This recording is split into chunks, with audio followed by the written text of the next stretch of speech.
Hi everybody, it's Emma Etheridge here from Wedding Biz Bootcamp. So we are starting a brand new month, the second month of 2016. What on earth? Where is January gone? One thing that I get asked all of the time is how can you plan most effectively when you've got a million different things going on and you've got all these ideas in your head. How do you plan? So I wanted to do a very quick video for you today to show you how I plan my month. It is really practical, it's exactly what I do, and I'm hoping that it might help you. So one of the biggest issues that I have, and being a creative entrepreneur you probably have as well, is ideas. I get ideas from everything. I got an idea from making a cup of tea earlier. You know, nothing goes past me without it suddenly turning it into an idea of something I could do. Now, that is really difficult to manage in your brain because you have all of these things floating around that just end up exhausting you and making you feel overwhelmed and stressy. So my biggest tip, this is what I do. I have a little stash of mini little envelopes and I'm also a stationery addict, so this appeases me quite nicely. So I have these little envelopes, and on the front of every envelope I write what is in each envelope. So for example, this one is blogs. This one is my 2016 goals. I've got freebies, I've got programs, I've got classes, I've got my VIP coaching, I've got webinars. So I've got all of the bits that make up my business. So I've got kind of free content that I provide, and I've got money making revenue bits as well. So I would categorize them. So for example, with my content, I've got blogs, I've got my newsletters, I've got the free webinars that I do, I've got these videos that I do for free. When it comes to my income generation, I've got my programs, I've got my VIP coaching, I've got my one-to-one work that I do. So I have these in separate kind of categories. And then what I do is when I have an idea, so say for example I have an idea for a blog, I have a little stash of these little cards. Just try and find one.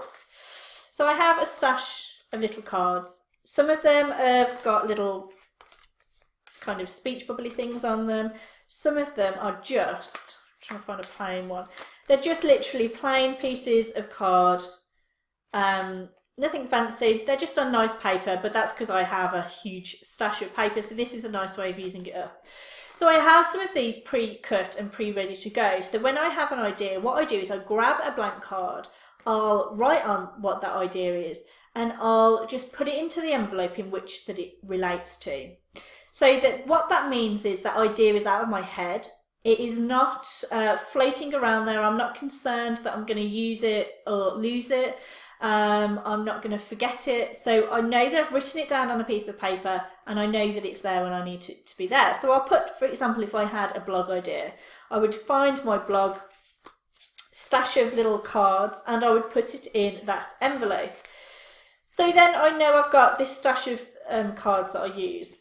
So what then happens is when I do come to do my planning, when I'm coming to plan out what blogs I'm going to do for the next month, I'll grab the envelope that is blogs, and I will open it up, I will pull out all the cards of the blog ideas that I've written, and I will choose which ones I want to do for that month. What that makes me do is it makes me focus on what I'm achieving. It makes me focus on what I'm actually going to write about, and it means that I don't lose sight of what I'm trying to do. I don't suddenly go off piste and do something totally, you know, random that is not there.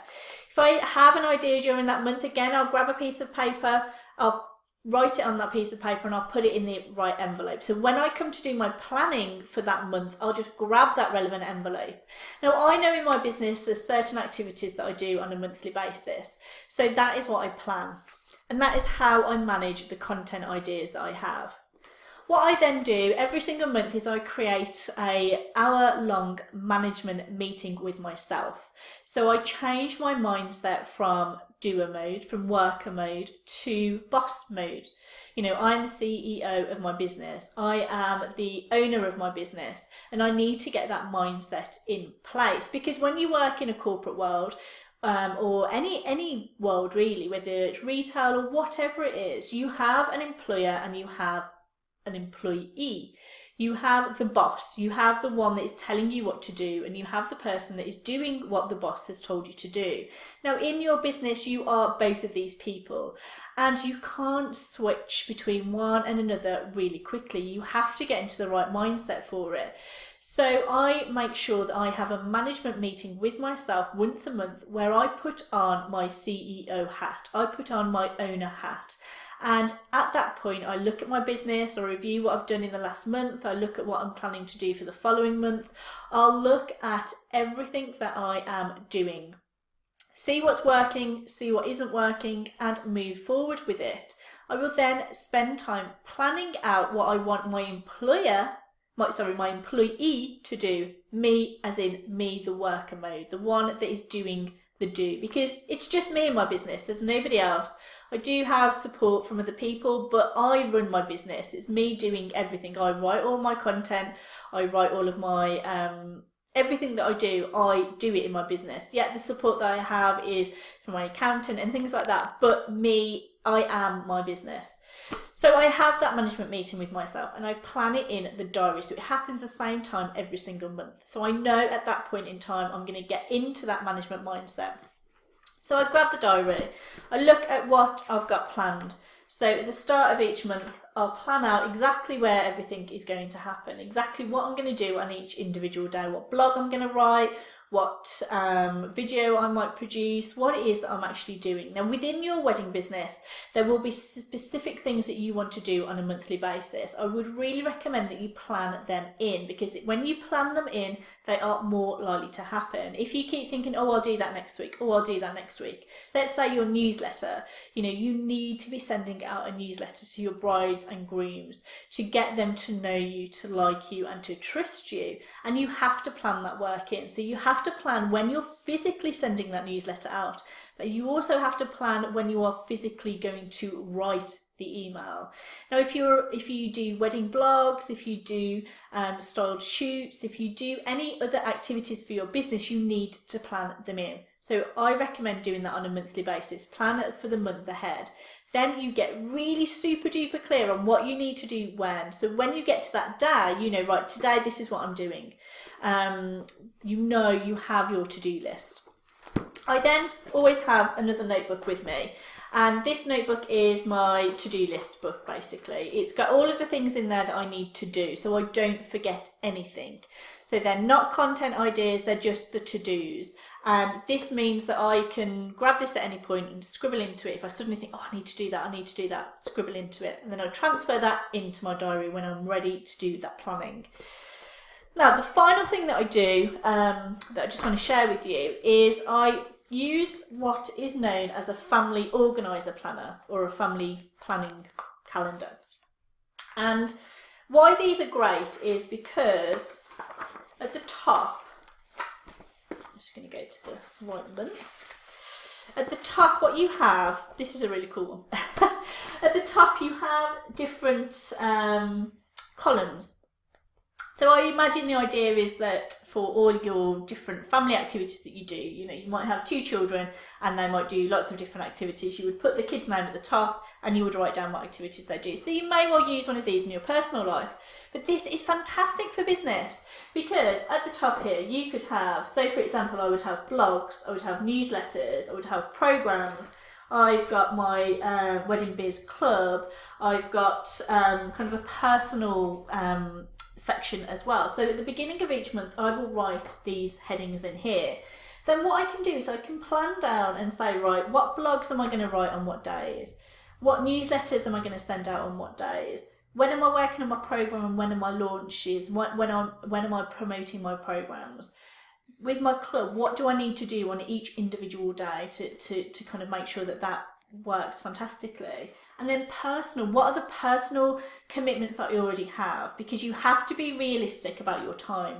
If, for example, you know in February you are on holiday for a week, then you only have 3 weeks in which to do your work. So you have to plan that in. And that's not a bad thing. You are entitled to holiday. You're entitled to a break. So plan in personal time. And I recommend that every single person has at least 1 day a month 1 day a month, at least, minimum, where you do nothing but something for yourself. You have a total day off, whether that's sitting and reading a book for the day, whether that's going to a spa for the day, whether it's just going out with friends for the day. You know, make sure you book in personal time, and that is what I use this last column for. So this is the month of February, and I wanted to do this video before I started to fill it out. But these are a fantastic way of planning out, and it's really visual. You can see what your touch points are with your brides and grooms. So for you, for your wedding business, you could have orders. You could have, then you could see, right, if I've got an order which is due in on which I need to get out by Monday the 15th of February, for example, you can then track back, know what you need to order, when you need to order it, you know what activities you need to do for that particular order, and you can actually block your time off so that you are not in that stressy, last minute, oh no, I need to do this kind of mode. You know exactly what you're doing. And I would really recommend that you do this, on a monthly basis. Get that management meeting in the diary with you. I'm doing mine today. It is the 28th of January, and I am planning now for February so that I know when I start that month, I know what my targets are, I know exactly what I'm trying to achieve. And what I will do is I will grab all of my envelopes that I have for the various different things. I will work through these and I will choose what I need to do out of each of these envelopes. So for example, in 2016, my plan is to be more visible. My word of 2016 is visibility, hence me doing more videos, hence me putting myself out there more with these live Q&A sessions so that you can get to know me and that I can engage with you as my audience.